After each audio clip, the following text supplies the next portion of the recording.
సరే ఆంధ్రప్రదేశ్‌లో ఎలక్షన్‌లు జరిగినాయి. అసలు రిజల్ట్ ఎవ్వరు ఊహించని విధంగా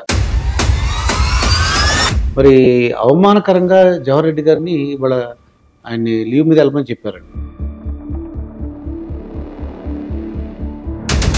ఈ రీజనల్ పార్టీస్ వచ్చినాక ఈ వ్యవస్థ వచ్చింది.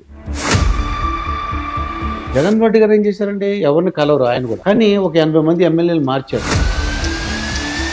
చంద్రబాబు నాయుడు గారిని జైల్లో పెట్టారండి 53 రోజులు. మాస్టర్‌తో మాటామంతి కార్యక్రమానికి స్వాగతం.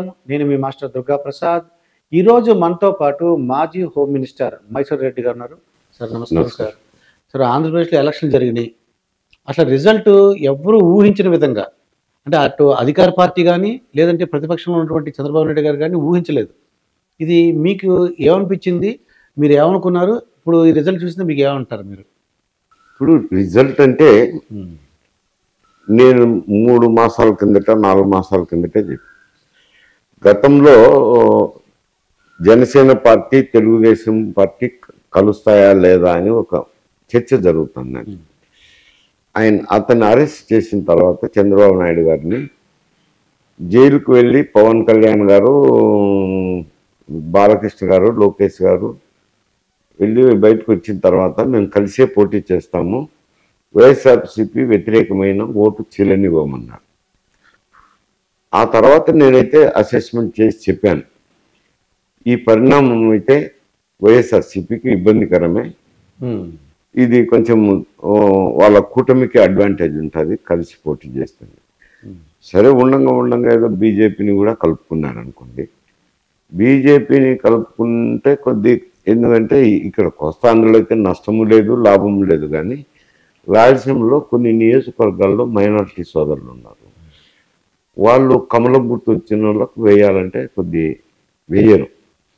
ఇప్పుడు రాజంపేట సెగ్మెంట్ ఉంది, పార్లమెంట్ సెగ్మెంట్, అక్కడ దాదాపు 3 లక్షల మంది మైనారిటీ సోదరులు ఉన్నారు. ఆయన కమలం గుర్తు తెచ్చుకున్నారు. ఇంతమంది ఎంపీలు గెలిస్తే ఒక ముఖ్యమంత్రిగా ఉండే ఆయన ఎంపీ గెలిచేదానికోసం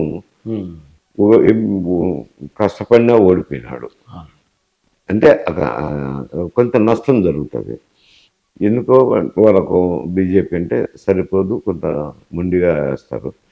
ఈ మారు ఏమైందంటే రాయలసీమలో కూడా తెలుగుదేశం పార్టీ, జనసేన పార్టీ అభ్యర్థులు ఉన్న చోట మాత్రం ముస్లింలో కొంత చీలుకుంది. ఒక 30%, 40% మంది మైనార్టీ సోదరులు కూడా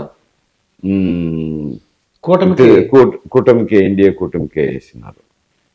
కొందరిని అడిగినప్పుడు ఏమన్నారంటే, ఏముంది లేదండి సార్, ఈయన మొన్నటి దానా బీజేపీ పంచ నుండి వచ్చినాడే, ఇప్పుడు ఈయన ఏదో ఇబ్బందులు పాలవుతాయని బీజేపీని కలుపుకున్నారు కదా, ఇద్దరు అక్కడ పోయాలే కదా అని కొంత ఓట్ బ్యాంక్ అయితే వేసినాము అని చెప్పారు కొందరు పెద్దలు. దాన్ని బట్టి నేను కూడా ఏం చెప్పినానంటే, ఎన్నికలు అయిపోయిన తర్వాత అడిగితే కూటమికే విజయ అవకాశాలు ఉన్నాయని చెప్పినాను. కాకపోతే నేను ఎందుకంటే సర్వే చేయలేదు కాబట్టి ఇంత మెజార్టీ అంత మెజార్టీ అని చెప్పిన, కూటమికి అయితే మెజార్టీ వస్తుందని చెప్పిన. బట్ ఎన్నికల తర్వాత ఊడ్చుకుపోయిన విధానాన్ని చూస్తే మరి ఘోరంగా ఓడిపోయినట్టు కనపడుతుంది. ఎందుకంటే 151 సీట్ల నుంచి 11 సీట్లకు పడిపోవడము. అంటే ఎలక్షన్ అయిపోయిన తర్వాత రిజల్ట్ వచ్చిన తర్వాత ఆయన ఒక మీటింగ్ పెట్టి ప్రెస్ మీట్లో చెప్పాడన్నమాట అండి, అవ్వాతాతలకి అలాగే అమ్మ ఒడని చెప్పి అమ్మలకి, డ్వాక్రా మహిళలకి నేను ఎంతో డబ్బులు సాయం చేశాను, 1,70,000 కోట్లు ఇచ్చాను, ఆ ప్రేమంతా ఏమైపోయిందో నాకు తెలియట్లేదు అని అంటున్నారండి. ఆ ప్రేమంతా ఏమైపోయిందని తెలియనితనమో, అమాయకత్వమో, అజ్ఞానమో నేను ఒక మాట ఆపాదించను. కానీ ఆయన సొంత డబ్బు ఇవ్వలే. దాతృత్వం చేస్తే సొంత డబ్బు దాతను ఎవరైనా కానీ గౌరవిస్తారు. అయ్యా ఏదో కష్టంలో ఉన్నప్పుడు నాకు ఇంత ధనం సహాయం చేసినాడు, నేను ఆ కష్టం నుంచి బయటపడినా అని చెప్పి ఇచ్చిన దాత పైన అభిమానం ఉంటుంది. ఇక్కడ ఆయన ఆలోచన చేయింది, ఆయన దృష్టి కేంద్రీకరించింది ఏమనుకున్నాడంటే, ఈ సంక్షేమ కార్యక్రమాలు అమలు చేస్తే ఓట్లందరూ నాకే వేస్తారనుకున్నాడు. దాని మీదనే దృష్టి కేంద్రీకరించారు. ఈ సంక్షేమ కార్యక్రమాలు అనేసరికి 100కు 100% మందికి ఎవరు ఇవ్వలేరు. ఏదో కొన్ని పావర్టీ ఏదో ఒకటి గైడ్ లైన్స్ పెట్టాల్సింది వస్తుంది. అందులోనూ వైఎస్ఆర్సీపీ ఒక 5 గైడ్ లైన్స్ పెట్టారు. ఏది 300 యూనిట్లు కరెంట్ అని, 2 వీలర్స్ ఉండినా అని, ఇట్లా కొన్ని ఒక 5-6 గైడ్ లైన్స్ పెట్టినారు. గైడ్ లైన్స్ పెట్టడంతో లబ్ధిదారులు ఒక 40% మందికి అబ్బినాయి లబ్ధి. మిగతా 55%, 60% మంది వాళ్ళు కూడా బాధపడతారు కదా. ఎందుకంటే ఏదో పిల్లోడు ఒక బైక్ కొనింటాడు, మీకు మోటార్ సైకిల్ ఉంది కాబట్టి మీకు రాదని ఇవ్వరు. ఆర్థికంగా చూస్తే ఇద్దరు సమాన స్థాయిలోనే ఉంటారు. ఒకరికి వచ్చింటాడు, ఒకరికి రాదు. అట్లా ఒక 50% మంది అయితే ఏమి అబ్బలేదు కదా లబ్ధి. అట్లా అబ్బకపోవడం ఒకటి. తర్వాత లబ్ధి చేరిన వారైనా సంతృప్తి పడినారంటే సంతృప్తి పడలే. ఎందుకు సంతృప్తి పడలేదు అని అంటే నిత్యావసర వస్తువుల ధరలు పెరిగిపోయినాయి. వాళ్ళకు చేకూరిన లబ్ధి ధరల పెరుగుదల వల్ల ఏమి మిగలలేదు. అంతేకాకుండా ప్రతి ఇంట్లోనూ ఇప్పుడు 2 వీలరో 3 వీలరో కారో ఏదో ఒక వాహనం ఉంటుంది. డీజిల్ పెట్రోల్ ధరలు అమితంగా ఏ రాష్ట్రంలోనూ లేదు. ఈ రాష్ట్రంలోనే ఉన్నాయి, ఆంధ్రప్రదేశ్లోనే ఎక్కువ. వేరే రాష్ట్రాల్లో పోతే తక్కువ. ఎందుకంటే వాళ్ళకు కూడా చాలా మందికి తెలిసి వస్తుంది. కర్ణాటక బార్డర్ ఉంది, తమిళనాడు బార్డర్ ఉంది, ఒరిస్సా బార్డర్ ఉంది. అక్కడ వాహనాలు అక్కడ పోయి డీజిల్ పట్టుకొచ్చుకుంటున్నారు. డీజిల్ పెట్రోల్ కాకినాడ అనుకోండి, పక్కనే యానం ఉంది. రకరకాలుగా చేసి వాళ్ళకు కూడా తెలిసి వస్తుంది. మా దగ్గర సిమెంట్ ఫ్యాక్టరీలు ఉన్నాయి. లారీలకు బాగా డీజిల్ పట్టుకుంటారు. ఎందుకంటే ఎక్కువ సిమెంట్ 3 ఫ్యాక్టరీలు ఉన్నాయి కాబట్టి. బెంగళూరు పోయే వాహనాలు అయితే ఇక్కడ డీజిలే పట్టుకో. పోయేటప్పుడు బార్డర్లో పట్టుకుంటారు, బెంగళూరు పోతారు. వచ్చేటప్పుడు మళ్ళీ బార్డర్లో పట్టుకొని ఊరికి వచ్చి లోడ్ చేసుకొని పోతుంటారు. ఏమంటే అక్కడ చాలా ధర తక్కువ సార్ అని అంటారు. అంటే డీజిల్ పెట్రోల్ ధరల వల్ల నిత్యావసర వస్తువుల ధరలు పెరిగినాయి. డీజిల్ పెట్రోల్ వాడకం వల్ల వాళ్ళ ఆర్థికంగా ఇబ్బందులు పాలైనారు. ఇదే కాకుండా ఈ లబ్ధిదారులు అయితే వాళ్ళకు లబ్ధి చెందుతుందో జనంగా సన్నజనం ఉంటారు. కూలీ నాలి చేసుకొని బతుకుతుంటారు కాబట్టి సాయంకాలం వ్యక్తులకు కొంత మందు తీసుకునేవాడు ఎవరో ఒకరు ఇంట్లో ఉంటాడు. వాడు బ్రాందీ షాప్కి వెళ్ళినప్పుడు బ్రాందీ అమ్మేవానికి తెలియదు ఏ బ్రాండ్ ఉంది అనేది, కొనేవానికి తెలియదు. ఉదాహరణ చెప్తున్నా, మా 100 రూపాయలు తీయి అని అంటే అది 100 రూపాయలు తీసిస్తాడు. అది ఏదో ఒక బ్రాండ్ వస్తుంది. మళ్ళీ రేపు పోయి 100 రూపాయలు ఏమంటే ఇంకొక బ్రాండ్ వస్తుంది. ఒక రకమైన బ్రాండ్ కాదు. అందులో ప్రజలందరికీ కూడా తెలిసిపోయింది ఏమిటంటే ఈ బ్రాందీ మద్యం వ్యాపారంలో 3 లైన్లు ఉంటాయి. ఒకటి డిస్టిలరీస్, అంటే ఉత్పత్తి చేసేటి. ఆ డిస్టిలరీస్ అన్ని వారి అనుకూలమైన వారికే ఉన్నాయి. తర్వాత కొనేది బ్యూరేజ్ కార్పొరేషన్, అది ప్రభుత్వ సంస్థే. అమ్మేది బ్రాందీ షాప్ కూడా ప్రభుత్వమే.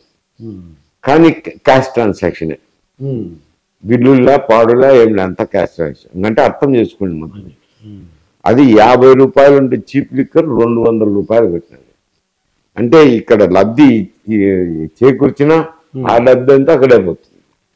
ఏమంటున్నారంటే ఏముంది లేవయ్యా, సాయంకాలం అయ్యేసరికి మేము పోయి ట్యాక్స్ కట్టొచ్చాం కదా అని నిన్న కాడికి వచ్చినారు. అంటే ఈ చేతి ఇస్తున్నాడు, ఈ చేతి తీసుకుంటున్నాడు అనే కాడికి. పేరుకేమో మద్యపానం నిషేధం అంచెలంచెలుగా చేయాలని నేను రేట్ ఎక్కువ పెట్టినాను. కానీ ఆదాయం కోసం పెట్టుకున్నాను. ప్రభుత్వ ఆదాయం, సొంత ఆదాయం, 2 ఆదాయాల కోసం పెట్టుకున్నాను. అవి కాకుండా ఇవి సంక్షేమ కార్యక్రమాలు. దీనివల్ల ఏమైందంటే ప్రతి ఒక్కరికి ఇప్పుడు జిఎస్టీ వేస్తారంట అన్నారు కాబట్టి, బిల్లులు వస్తున్నాయి కాబట్టి తెలిసిపోయింది పన్ను కడతానని చెప్పి. వచ్చిన లబ్ధి అంతా వీటికే సరిపోతుంది అనేది ఒక అభిప్రాయం ఏర్పడిపోయింది.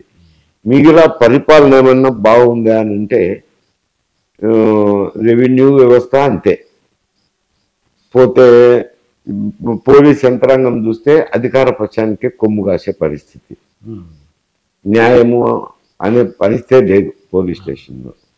ఇతర శాఖల్లో కూడా ఎవరికి వారే ఏమన్నా తీరే అయిపోయింది. ఆయన ముఖ్యమంత్రిగా ఉన్నారు కాబట్టి పనితీరును గురించి శాఖలు ఏ విధంగా పని జరుగుతుంది, ఏం జరుగుతుందని ఒక్క రివ్యూ మీటింగ్ చేసిన పాపాను పోలేదు. అంటే పరిపాలన మీద దృష్టి పెట్టలే. ఈ పరిపాలన ఇట్లా పోయింది. ఈ ఇచ్చిన లబ్ధి మేలు జరగలేదు. ఉమ్.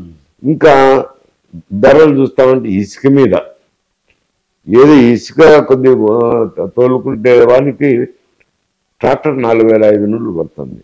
ఉమ్. ఇసుక మీద కూడా డబ్బు అనేది ఎవరికైనా వింతగా కనపడుతుంది కదా, అవునా, అది ఫ్రీగా వచ్చింది కదా. ఫ్రీగా వచ్చింది కదా. అందువల్ల ఏమవుతుంది అంటే వాళ్ళకి చేకూరిన లబ్ధి కూడా ఉపయోగపడక లబ్ధిదారులు కూడా ఇదైపోయినారు. పరిపాలన సక్రమంగా లేక కొంతమంది ఈ అట్రాసిటీస్ ఉన్నాయి కదా, ఇతర పార్టీ నాయకుల మీద జరిగినట్టు వాటికి బాగా దాడులు ఇవన్నీ బాధ చెందిన వాళ్ళు, ఈ లబ్ధి రాక వారికి వచ్చా నాకు రాలేదు అట్లా అందరు కలిసి కలికి ఇంత అయింది. ఉమ్. ఇంతే అది అసంతృప్తే కాకుండా కోపము పీకి పడేయాలనేటంత కసి వాళ్ళలో వచ్చి అది అటువంటి రిజల్ట్ వచ్చినాయి. మరి ఐపాక్ ఇప్పుడు చీఫ్ మినిస్టర్గా ఉంటారు, ఇంటెలిజెన్స్ వాళ్ళు ఉంటారు, అలాగే అండి డబ్బులు ఉంటాయి కాబట్టి సర్వే కూడా చేయించుకుంటారు. లండన్ వెళ్ళే ముందు ఐపాక్ వాళ్ళతో మీటింగ్లో దేశమంతా చూసేలాగా మనమే వచ్చేస్తున్నామని చెప్పారండి. అది ఎలా సాధ్యం అందరూ అనుకుంటున్నారండి. కామన్ క్వశ్చన్ అంటే మధ్యతరగతి వాళ్ళు అన్నోన్ పీపుల్ అనుకుంటున్నారు అనమాట అండి. ఏంటి అది, ఆయన ఒక చీఫ్ మినిస్టర్ కదా అని రిజల్ట్ తెలిసే ఉంటుందమా అనుకుంటున్నారండి. ఐపాక్ ఈ కన్సల్టెన్సీ ఏజెన్సీలు ఏమంటే వాళ్ళ వ్యక్తులు కొంచెం ట్రైనింగ్ అయి ఉంటారు, ఎక్కువ డబ్బులు ఇస్తారు కాబట్టి నియోజకవర్గానికి ఒకరిని ఇద్దరిని పెడతారు కాబట్టి వాళ్ళ సామాన్య మానవులు మీకేం చేస్తే బాగుంటుంది, ఎట్టుంటే బాగుంటుంది అన్నీ విచారం చేసి సర్వే చేసి ఇస్తారు.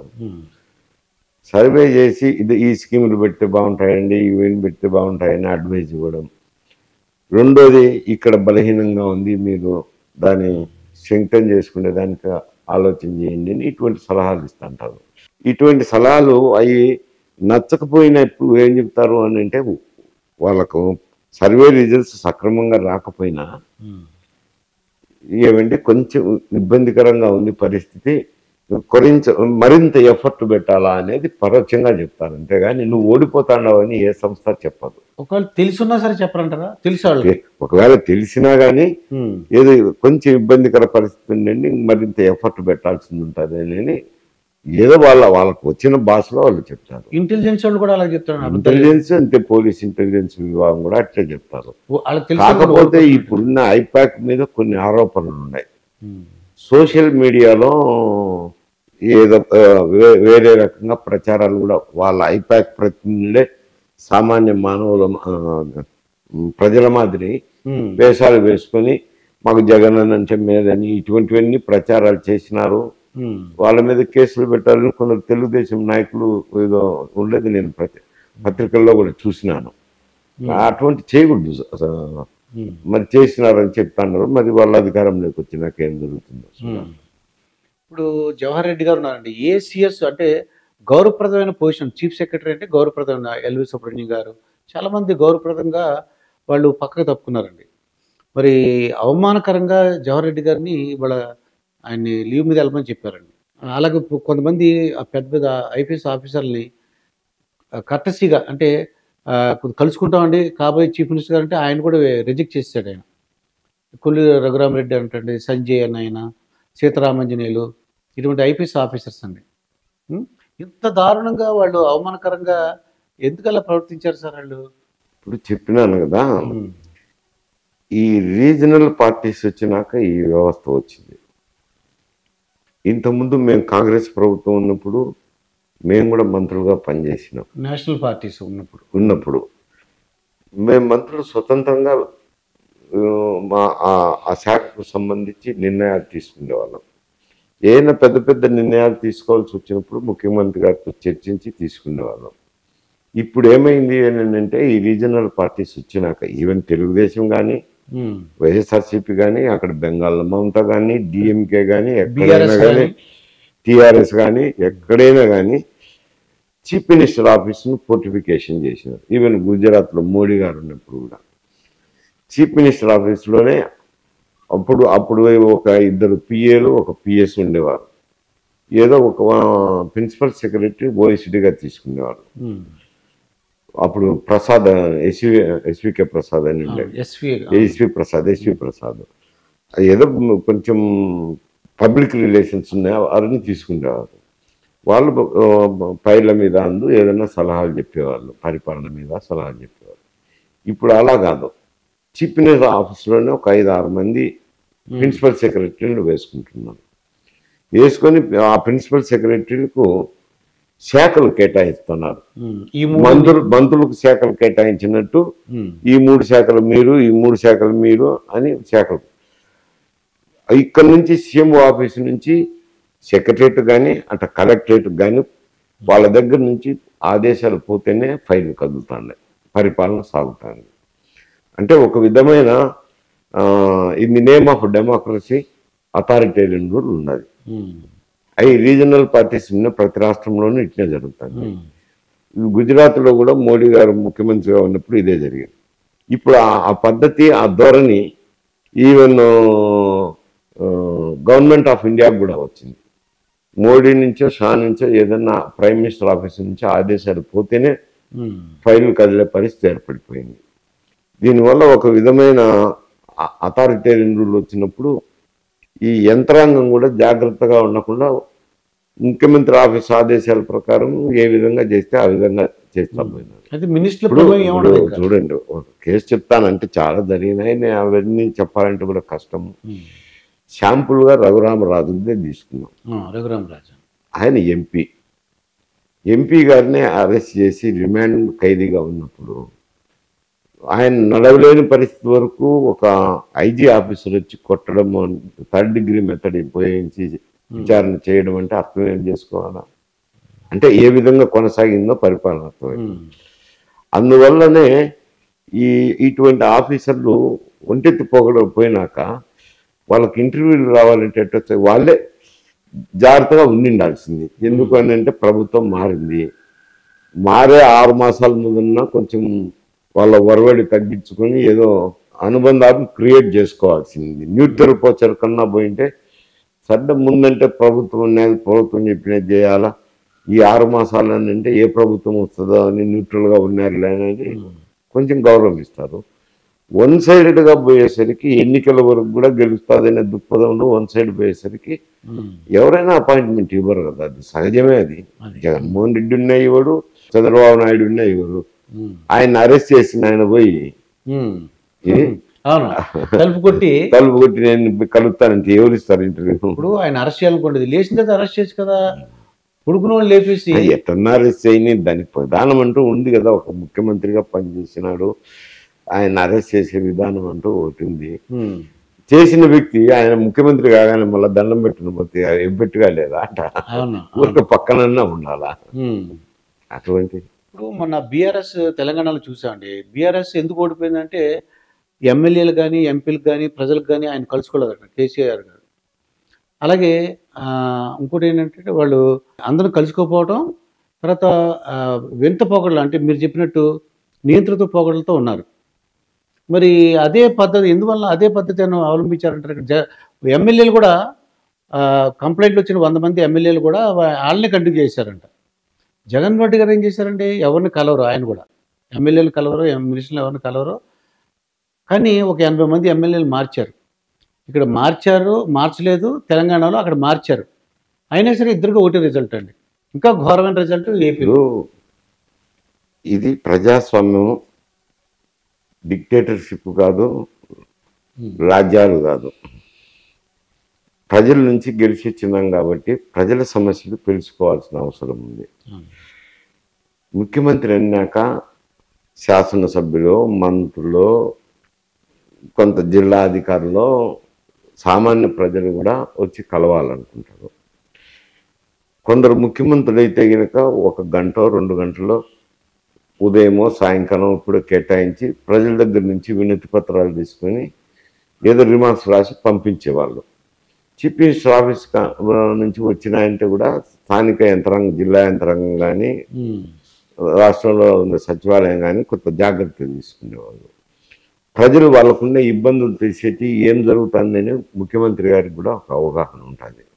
అటువంటివన్నీ ఏమిటి, వీళ్ళు ప్రజలతో కలిసేదే లేదు.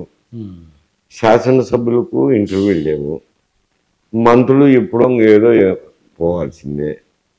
అందువల్ల ఏమైందంటే ప్రజలకు వారికి సంబంధమే లేకుండా పోయింది. నేను వినడం అయితే జిల్లాలకు పర్యటన పోయినప్పుడు ప్రజలకు ఏదో అభివాదం చేయడము, ప్రజలు కూడా మా ముఖ్యమంత్రి వచ్చినాడు అని చూడడానికి రావటము జరుగుతుంది. వాళ్ళని కలిసేదానికే కదా మనం పోతాము. సెక్యూరిటీ పర్పస్కో ఏం పర్పస్ అయినా చెప్పి పరదాలు కట్టేవాళ్ళంట. జనం కనపడకుండా ముఖ్యమంత్రి పరదాలు కట్టి పరదాల్లో కాళ్ళు వెళ్ళిపోయారంట కాన్వాయ్. అంటే ఏమర్థం అది? ప్రజల్లో కనపడకపోతే ఎట్లా? ప్రజాస్వామ్యంగా ఎన్నికైన వ్యక్తి కనపడకపోతే ఎట్లయితుంది? ఇక్కడ అయితే ఆ ముఖ్యమంత్రి ఎమ్మెల్యేని ఎవరిని కలవలేదు, వీళ్ళని కలవలేదు. ఆయన అక్కడ కలవలేకపోయిన దానికైతే లింక్ పోయింది. ప్రజలకు ముఖ్యమంత్రికి లింక్ పోయింది.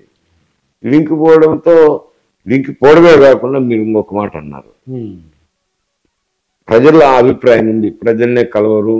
ఎందుకంటే ఎమ్మెల్యేలు కూడా ఏదో ఆరోగ్యశ్రీ అయ్యే ఇచ్చినప్పుడు నేనే కలవలేదు బా, ఈ కాగితం ఎప్పుడు తీసుకుపోతాండే, నువ్వే పంపించుకోలే అని వాళ్ళు చెప్పడం మొదలు పెట్టారు. ఇది ప్రజలు లేకపోయింది. ప్రజలను కలవరు అనేది ఒకటి ప్రజలు లేకపోయింది. పోయిన తర్వాత ఈయన అభిప్రాయం ఏమిట్రా అంటే, నేను సంక్షేమ కార్యక్రమాలు జరిపినాను, నన్ను చూసే ప్రజలు ఓటు చేస్తారు, నాయకుడు ఎవడన్నా కానీ, కులం ఏదన్నా కానీ, మతం ఏదన్నా కానీ నా గుర్తు మీద ఓటు చేస్తారని చెప్పి వాళ్ళని టీచర్లను బదిలీ చేసినట్టు చేసినారు. చెవిరెడ్డి బాసిరెడ్డి తీసుకొచ్చి ఒంగోలులో, అది తిరుపతి నుంచి ఆయనకి ఏం సంబంధం? చంద్రగిరి అనుకుంటాను. పెద్దల మసుకు పిల్లపళ్ళకు ఉన్నట్టు ఒంగోలు ఎక్కడ, తిరుపతి ఎక్కడ, అట్లా చాలా మంది మార్చడం. కానీ అభ్యర్థులు ఎవరంటే ఆయన ఏమనుకున్నారంటే, నా సింబల్ గుర్తు ఫ్యాన్ గుర్తుకేస్తారు, నన్ను చూసి ఓటేస్తారు, వీళ్ళని ఎవరు చూడరు కదా అని బటన్ నొక్కుతాం కదా, బటన్ నొక్కుతాను, నన్ను చూసి బటన్ నొక్కుతారు కదా, నా గుర్తుకు ఓటేస్తున్నారు, వీళ్ళు ఎవరు నిలబడితే ఏముంది, ఎక్కడ నిలబడితే ఏముంది అని ఆ మార్పులు చేర్పులు చేయడం అయితేనేమి, కొత్త వారిని పెట్టడం అయితేనేమి, అది టీచర్లు అయినా అని కూడా ఆ విధంగా బదిలీ చేయరు. ఈ నియోజకవర్గంలో శాసనసభ్యుడు అంటే బంధువులు, స్నేహితులు, కొంచెం పనులు చేసుకునే అభిమానులు, వాళ్ళు వీళ్ళు గ్రామం 10 మందో 5 మందో ఉంటారు. ప్రచారానికి కానీ, ఈ కరపత్రాలు పంచడానికి కానీ, ఇంకో దానికి కానీ ఉంటారు. నిన్ను తీసిపోయి కొత్తగా ఒక 2 మాసాలు ముందర వేస్తే ఏం చేసుకుంటావు? అక్కడ ఎవరిని కనుక్కుంటావు, ఏమని కనుక్కుంటావు? అందులో కమ్యూనిస్ట్ పార్టీలు మాదిరి ఆర్గనైజ్డ్ పార్టీస్ కూడా కాదు. దానివల్ల అది పొరపాటే, అది ఆ పని చేయడం అనేది పొరపాటే. దాని పర్యవసానంగా ఫలితం అనుభవిస్తున్నాడు. ఇక పవన్ కళ్యాణ్ పాత్ర ఎలా ఉందంటారు మీరు చూసినంత వరకు? ఈ పవన్ కళ్యాణ్ ఇప్పుడు కేంద్రంలో కూడా సక్సెస్ అయ్యారు. కేంద్రంలో కూడా వీళ్ళ అవసరం వచ్చిందండి, కూటమి అవసరం, మన ఆంధ్రప్రదేశ్లో ఉన్నట్టు కూటమి అవసరం వచ్చింది. మరి పవన్ కళ్యాణ్ పాత్ర ఇంత ఈ యొక్క సక్సెస్లో, ఈ ఎన్నికల్లో చెప్పాలంటే అటు కూటమి గెలుపుకు ప్రధాన కారణం ఎవరు, కారకుడు ఎవరు అంటే కనుక పవన్ కళ్యాణ్ అని చెప్పక తప్పదు. ఎందుకంటున్నానంటే ఆయన ముందు అవహేళన చేసినారు, ఆయన ఫ్యామిలీ మ్యాటర్స్ మాట్లాడి రెచ్చగొట్టినారు, 2 చోట్ల ఓడిపోయేవన్నారు, రకరకాల అడ్వర్స్ కామెంట్ చేశారు. ఒక పార్టీ నాయకుడిని ఆ మాదిరి మాట్లాడినారు. ఆయన కూడా ఒక ధ్యేయం పెట్టుకున్నాడు, ఏమి వైఎస్ఆర్సీపీని ఓడించాలా అని. ఆ సీట్లు తెలుగుదేశం పార్టీ ఎన్ని సీట్లు ఇచ్చా అన్ని సీట్లే తీసుకున్నాడు, తక్కువ ఇచ్చినా కానీ తీసుకున్నారు. దీనివల్ల ఏమైందంటే కాపు సామాజిక వర్గం ఏం ఆడొకడు ఎవరో నాయకుడు అయితే అంటే ఏమైనా మాట్లాడాలా అని చెప్పి కాపు సామాజిక వర్గం ఒకటైంది. ఆయన జనసేన పార్టీకి ర్యాలీ అయింది అనేసరికి తూర్పు కాపులైతేనేమి, రాయలసీమలో నుండి బలిజ సామాజిక వర్గం అయితేనేమి అంతా కూటమికి ఓట్లేసింది. అంటే ఒక విధంగా చూస్తే కూటమి గెలుపుకు ఈయనే కారణమైనారు. ఎలాంటి కిరికిరలు చేయడం కానీ, నాకు సీట్లు తక్కువ ఇచ్చినారని బాధపడడం కానీ, నాకు 4 సీట్లు తక్కువైనా కానీ నేను వైఎస్ఆర్సీపీ వ్యతిరేక ఓటు చిరనివ్వనే ధ్యేయం మీదనే ఆయన పనిచేసినాడు. అలాగే బీజేపీని కూటమిలోకి తెచ్చేదానికి ఆయన వంతు కృషి ఆయన చేసినాడు. అప్పుడు కొంచెము ఇంట్రెస్ట్ ఉందో లేదో వెనుక ముందో ఆడినారు బీజేపీ పొత్తు పెట్టుకోవడంలో. తుదకు అల్టిమేట్గా పొత్తుడేకి వచ్చినారు. దానివల్ల పెద్ద ఓటు పెరిగింది ఏం లేదు, కానీ రాయలసీమలో కొన్ని చోట్ల ఇబ్బంది అయితే జరిగింది బీజేపీ చేరిన దానివల్ల. కాకపోతే ఒకటేమిటారంటే బీజేపీ చేరిన దానివల్ల ఎన్నికల్లోనూ సాఫీగా సజావుగా నిష్పక్షపాతంగా జరిగేదానికి ఒక అవకాశం ఏర్పడింది. తెలుగుదేశం పార్టీ కోరుకునేది కూడా అదే. వారి కోసం కోరుకొని బీజేపీని ఒత్తిడి చేసి ఏదో చేసి చేర్చుకుంటే తుదకేమైంది, బీజేపీకి అదే వరమై కూర్చున్నది. ఆయచిత వరమే కదా, ఇష్టమో ఇష్టముతోనో వచ్చి ఏదో ఒత్తిడి తట్టుకోలేక చేరినారు కూటమిలో. సరే, ఎన్డీఏ మేనిఫెస్టో రిలీజ్ చేసేటప్పుడు కూడా తెలుగుదేశం జనసేన రిలీజ్ చేసినారు, కానీ బీజేపీ అందులో రాలేదు, పక్కన కూర్చున్నారు అంతే. అంటే ఎంత ఇష్టంగా ఉన్నారో అది అర్థమవుతుంది. సరే, అంత ఇష్టంగానో ఏదో పవన్ కళ్యాణ్ కోసమో ఇతరుల ఒత్తిడి కోసమో చేరినారు. చేరి ఎన్డీఏ కూటమి అనే దానివల్ల ఇప్పుడేమైంది, ఆ 16 సీట్లే వాళ్ళకు ఓరమై కూర్చున్నాయి. అంటే నేను యథావత్త చెప్పేది ఏమిట్రా అంటే, ఇటు తెలుగుదేశము బెనిఫిట్ పొందింది పవన్ కళ్యాణ్ వల్ల, అటు బీజేపీ కూడా ఢిల్లీలో ప్రభుత్వం ఏర్పాటు చేసేదానికి సపోర్టు తాగాడుకోకుండా ఎత్తుకులాడుకోకుండా ఒక వరం మాదిరి పవన్ కళ్యాణ్ ఇచ్చింది. అంటే ఇద్దరు అక్కడ బీజేపీ నాయకులు కానీ ఇక్కడ తెలుగుదేశం నాయకులు కానీ ఆయనకు తగిన గౌరవం ఇవ్వాలా, సముచిత స్థానం ఇవ్వాలా, న్యాయంగా రాజకీయ పరంగా ఆలోచన చేస్తే. నేను రాజకీయ నాయకుని కాబట్టి ఆలోచన చేసినప్పుడు ఇక్కడ ఎన్డీఏ కూటమి ఏర్పాటులో కానీ ఈ కూటమి వల్ల ఆడ బీజేపీ ప్రభుత్వం ఏర్పడేదానికి కారణభూతుడైనాడు. కాబట్టి రెండు పార్టీలు కూడా అక్కడ కేంద్రంలో అయినా కానీ ఇక్కడైనా ఆయనకు సముచిత స్థానం ఇచ్చి గౌరవించాల్సిన అవసరం అయితే ఉంది. సార్, ఇప్పుడు మనకి మీరు చెప్పినట్టు బీజేపీకి తగినంత మెజార్టీ 241 వచ్చింది, మ్యాజిక్ ఫిగర్ రాలేదు. ఇప్పుడు వీళ్ళ అవసరం వచ్చింది, మన చంద్రబాబు నాయుడు గారిది, అలాగే జనసేనది. మరి ఏ విధంగా నితీష్ కుమార్ కూడా అయితే వీళ్ళు ఏ విధంగా ఉపయోగించుకుంటే మంచిదంటారు? చంద్రబాబు నాయుడు మన ఆంధ్రప్రదేశ్ వరకు ఈ కేంద్రం యొక్క అంటే బలహీనత, అంటే వాళ్ళకి కావాల్సిన సీట్లు వాళ్ళకి రాలేదు, మనం సపోర్ట్ చేస్తున్నాం, ఏ విధంగా మనం మంచిగా ఉపయోగించుకోవచ్చు అంటారు? కేంద్రంలో బీజేపీకి సొంతంగా మెజార్టీ రాలేదు. సరే, ఎన్డీఏ కూటమిలో గతంలో ఉన్నట్లయితేనేమి కొత్తగా చేరినారు కదా, నితీష్ కుమార్ ఒకరు కొత్తగా చేరిన వ్యక్తే. చంద్రబాబు నాయుడు తరఫున వచ్చే కొత్తగా ఎన్డీఏ కూటమిలో చేరిన తెలుగుదేశం, వీళ్ళ వల్లనే ఇప్పుడు ప్రభుత్వం ఏర్పడుతుంది. కాబట్టి కేంద్రం నుంచి కూడా కొంచెం సహాయ సహకారాలు తీసుకునేదానికి అవకాశం ఉంది. కొందరు మాట్లాడుతున్నారులేండి, స్పెషల్ కేటగిరీ స్టేటస్ తీసుకోమనండి, రేపు అడుగుతారులేండి వైఎస్ఆర్సీపీ వాళ్ళు. ఎందుకంటే వైఎస్ఆర్సీపీ వాళ్ళు సపోర్ట్ చేసేటప్పుడు మీరు స్పెషల్ కేటగిరీ స్టేటస్ ఎందుకు అడగలేదు అని తెలుగుదేశం కూడా మాట్లాడుతున్నది. అప్పుడు తెలుగుదేశం ఉన్నప్పుడు వైఎస్ఆర్సీపీ వాళ్ళు మాట్లాడినారు. కాకపోతే అది ఒక పెద్ద సమస్య, స్పెషల్ కేటగిరీ స్టేటస్ అనేది పెద్ద సమస్య. ఎందుకంటే ఇతర దేశాలు ఉన్నాయి కదా, నైబరింగ్ స్టేట్స్ ఉంటాయి, అవన్నీ చిన్న చిన్న స్టేట్స్, త్రిపుర నుండి చిన్న చిన్న స్టేట్లు ఉన్నాయి, సిక్కిం, ఇట్లాంటివన్నీ చిన్న చిన్న స్టేట్లు, ఎక్సెప్ట్ కాశ్మీర్ ఒకటి పెద్ద స్టేట్, మిగతావన్నీ చిన్న రాష్ట్రాల, అరుణాచల్ ప్రదేశ్ ఇట్లాంటివన్నీ. ఈ చిన్న రాష్ట్రాలకి ఏమంటే 100 కోట్లు 200 కోట్లు ఇస్తే పెద్ద గ్రాంట్ వాళ్ళ రెవెన్యూనే తక్కువ ఉంటుంది. ఈ 100-200 ఇస్తే పెద్ద గ్రాంట్, వాళ్ళు సంతృప్తి పడి ఇండియా పట్ల అభిమానంగా ఉంటారని చేసినారు. ఇప్పుడు అవి ఏం చేస్తున్నారంటే ఆ స్పెషల్ కేటగిరీ స్టేటస్ అయిపోతుంటాయి కదా, టెన్యూర్ అయిపోయినట్టని తీసేస్తున్నారు, కొత్తవి ఇవ్వటం లేదు. అందులో ఇది ఆంధ్రప్రదేశ్కి పెద్ద రాష్ట్రం ఒకటి, రెండోది ఇతర దేశాలకు పక్కన లేదు, ఇది చుట్టూ ఉండేటన్ని మన దేశంలో ఉండే రాష్ట్రాలే ఉన్నాయి, ఆ కేటగిరీలోకి రాదు. ఊరికి అది విమర్శించేదానికంటే దాన్ని పట్టుకుని ఆ దినం ఏమైందంటే విభజన చేసేటప్పుడు లోక్సభలో సుష్మా స్వరాజ్ గారు మరి వాళ్ళ పార్టీలో చర్చించినారో లేదో పాండమోనియం వచ్చింది కదా, తలుపులు వేసి ఓటింగ్ పెట్టినారు.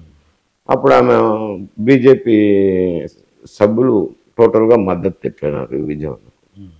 ఆ బిల్లు రాజ్యసభలోకి వచ్చేసరికి వెంకయ్య నాయుడు గారు రాజ్యసభలో ఉన్నారు. ఎందుకంటే ఈ విభజన వల్ల ఆంధ్రలోను రాయలసీమలోను బాధ ఎక్కువ ఉన్నది కదా, ఇదేంటి అన్యాయమో అనే పద్ధతి ధోరణి ఉన్నది. దానివల్ల నష్టం జరుగుతుందని ఏదో ఒక షరతుతో మద్దతు పలికినామంటే సరిపోతుంది. లోక్సభలో మద్దతు పలికినాక రాజ్యసభలో పలకకుండా ఉండలేరు బీజేపీ. పలకాల, ఊరికి పలికితే బాగుండదు కదా అని ఇది అడిగినారు స్పెషల్ కేటగిరీ స్టేటస్. ఆయన క్యాబినెట్లో చర్చించలేదు, బిల్లు పెట్టలేదు. ప్రధానమంత్రి గారు కూడా ఆ బిల్లు ఎట్టినమాట పాస్ చేయాలి. బిల్లు పాస్ చేసేదానికి మేము అమలు చేస్తామనేది హామీ ఇచ్చారు. అది పార్లమెంట్లో ఇచ్చిన హామీ కిందనే ఉంది కానీ చట్టంలో కానీ ఎక్కడా లేదు. ఇప్పుడు రావాలంటే కొన్ని గైడ్ లైన్స్ ఉన్నట్టు తీసేస్తున్నారు. దాన్ని పట్టుకొని ఊగులాడేదానికంటే ఇప్పుడు పోలవరం ఉంది. పోలవరం నేషనల్ ప్రాజెక్టుగా విభజన చట్టంలోనే చేర్చినారు. కొంత డబ్బులు కేటాయించి పనులు చేసి అవి డబ్బులు గ్రాంట్స్ రిలీజ్ చేయించుకునే దానికి ఈజీ అవుతుంది. ఇటువంటి కొన్ని గ్రాంట్స్ వస్తుంటాయి, గ్రాంట్స్ వస్తాయి, అవి ఎక్కువ తెచ్చుకోవచ్చు. రెండోది స్కీమ్స్ ఉంటాయి, కేంద్ర ప్రభుత్వ స్కీమ్స్ ఉంటాయి, ఆ పథకాలకు డబ్బు ఎక్కువ తెచ్చుకోవాలా. అటువంటి కొన్ని కార్యక్రమాలు జరిగేటి చూసుకోవాలి కానీ ఊరికి స్పెషల్ కేటగిరీ స్టేటస్ అడిగినాను ప్రయోజనం ఉండదు. రాష్ట్రానికి ఉపయోగపడే స్కీములు ఏమైనా తెచ్చుకోవచ్చు. వాళ్ళు కూడా చేయగలిగినంత చేస్తారు. ఎందుకంటే కొన్ని ప్రతిదానికి గైడ్ లైన్స్ ఉంటుంది. ఈ పన్నుల వాటా ఉంటుంది కదా, పన్నుల వాటా వచ్చి GST, central GST, customs duty వస్తువు మీదనే రాబడతారు. ఇంతకుముందు అంటే ప్రజలకు తెలియకుండా ఉండే మనమేం పన్ను కడతామని. ఇప్పుడు జిఎస్టీ అనేది బిల్లులో వస్తుంది కాబట్టి ప్రతి ఒక్క వస్తువు మీద ప్రతి ఒక్కరు పన్ను కడతాం అనేది తెలిసిపోయింది కాబట్టి ఈ రెవెన్యూ, దీనివల్ల వచ్చిన రెవెన్యూ, కస్టమ్స్ డ్యూటీ వల్ల వచ్చిన రెవెన్యూ కానీ, సెంట్రల్ జిఎస్టీ వల్ల రెవెన్యూ కానీ, ఇన్కమ్ ట్యాక్స్ ధనవంతులు కట్టేది, ఆ రెవెన్యూలో 60% వాళ్ళు ఉంచుకుంటారు. కేంద్ర ప్రభుత్వ పథకాలకు, మిలిటరీకి, వాళ్ళ ఆపరేషన్కు, వాళ్ళ పరిపాలన. ఒక 40% వాటాను పక్కకు తీసి రాష్ట్రాలకు పంచుతారు. ఆ రాష్ట్రాలకు పంపించేటప్పుడు గాడ్గిల్ ఫార్ములా అని ఫైనాన్స్ కమిషన్ ఆ ఫార్ములా ఉపయోగించి ఆ ఫార్ములా ప్రకారము ఈ 40% డబ్బును అన్ని రాష్ట్రాలకు పంచుతారు. అంటే మెయిన్గా పాపులేషన్ ఉంది, అదే కదా తగరారు. మొన్న డిఎంకే కూడా మాట్లాడింది. ఎందుకంటే దక్షిణాదిన కుటుంబ నియంత్రణ బాగా అమలు చేసినాను, అందువల్ల జనాభా తగ్గింది. ఉత్తర దేశంలో కుటుంబ నియంత్రణ సరిగా ఆచరించకపోవడంతో జనాభా ఎక్కువ ఉన్నట్టు ఆదాయం వాళ్ళకి ఎక్కువ, రెవెన్యూ ఎక్కువ, వాటా ఎక్కువ పోతుంది, మాకు తక్కువ వస్తుందని తగాద పెట్టినది. సరే, దానికి కొన్ని సవరణలు చేయాల్సి ఉంటుంది, అది బిగ్గర్ సబ్జెక్టు. ఆంధ్రప్రదేశ్ వరకు వచ్చేసరికి వీళ్ళ మద్దతుతో కేంద్రంలో ప్రభుత్వం ఏర్పడుతుంది కాబట్టి వీళ్ళు చేసుకోగలిగేది ఏమిటంటే గ్రాంటీని ఎక్కువ తెచ్చుకోగలడము, స్కీమ్స్ ఎక్కువ తెచ్చుకోగలగడము, ఇటువంటివన్నీ చేసుకోవచ్చు. దానివల్ల కొంచెం ఆంధ్రప్రదేశ్ అభివృద్ధి చెందేదానికి అవకాశం ఉంటుంది. ఇప్పుడు మరి జగన్మోహన్ రెడ్డి గారు చంద్రబాబు నాయుడు గారిని జైల్లో పెట్టారండి 53 రోజులు. మరి ఆ కక్ష ఉంటుందంటారా, పెద్ద మర్చిపోతారంటారా చంద్రబాబు నాయుడు గారు? అంటే ఆయన ఇప్పటికే కొన్ని కేసులు ఉన్నాయి. ఎందుకంటే అప్పుడు కాంగ్రెస్ పార్టీ ఉన్నప్పుడే, అధికారంలో ఉన్నప్పుడే హైకోర్టులో వేసి సిబిఐ విచారణకు తీసుకొని వచ్చారు కాంగ్రెస్ నాయకులే. సిబిఐ విచారణ వేసినాక సిబిఐ విచారణ చేసి, కొన్ని ఈడీ విచారణ చేసి సిబిఐ కోర్టులో ఛార్జ్షీట్ ఫైల్ చేసి విచారణలో ఉన్నాయి. కాకపోతే ఈయన ముఖ్యమంత్రిగా ఉన్నాడు కాబట్టి వాయిదాలు తీసుకునే దానికి అవకాశం ఉంది. ఎందుకంటే పరిపాలన ఉంది, నాకు పనులు ఉన్నాయి, నేను హాజరు కాలేనని ఏదో కొంత ఎగ్జామ్షన్ తీసుకునే దానికి అవకాశం ఉంది. కోర్టు కూడా ఇస్తాయి. దానివల్ల కేసులు విచారణ జాప్యం జరుగుతుంది. ఇప్పుడు ఆ ప్రొటెక్షన్ లేదు కాబట్టి హాజరు కావాల్సి ఉంటుంది. విచారణ జాప్యం జరగకుండా విచారణలో స్పీడ్ పెరిగేదానికి అవకాశం ఉంది. అది బీజేపీ ఒత్తిడి చేసి చేయించాలని కొందరు అనొచ్చులేండి. కాకపోతే అది నేచురల్ ప్రాసెస్లో జరగాల్సిందే జరుగుతుంది. తర్వాత ఒక మాట అన్నారు చంద్రబాబు నాయుడు గారు.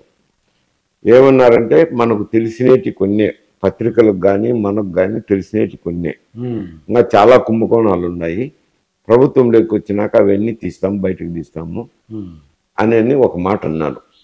అంటే అర్థం ఏమి, ఏమేమి జరిగినాయో ఇవన్నీ బయటకు వచ్చినప్పుడు అయితే కొన్ని కేసులు వస్తాయి కదా, అవునండి. ఉంటే ఉమ్, ఆ కుంభకోణాల మీద కూడా కేసులు వస్తాయి. ఉమ్, వచ్చినప్పుడు ఇవన్నీ విచారణ ఎదుర్కోవాల్సిందే కదా, అవన్నీ అవును. అని తప్పదు కదా, విచారణ ఎదుర్కోవాల్సిందే. దాన్ని ఒకవేళ కుంభకోణాలు బయట పెట్టినా అనొచ్చు, ఉమ్, హరాస్మెంట్ చేసినారు. నువ్వు అరెస్ట్ చేయాల్సిన అవసరం ఏముంది? ఆయన ఉమ్, అవును. ఉప్పు తిన్నాక నీళ్లు తాగాల్సిందే. ఉమ్, ఉప్పు తిన్న వ్యక్తి నీళ్లు తాగాల్సిందే అటగా. ఉమ్, నువ్వు ఆయన అరెస్ట్ చేసినావు, నీ కుంభకోణాలు బయటపడితే నిన్ను అరెస్ట్ చేయవచ్చు.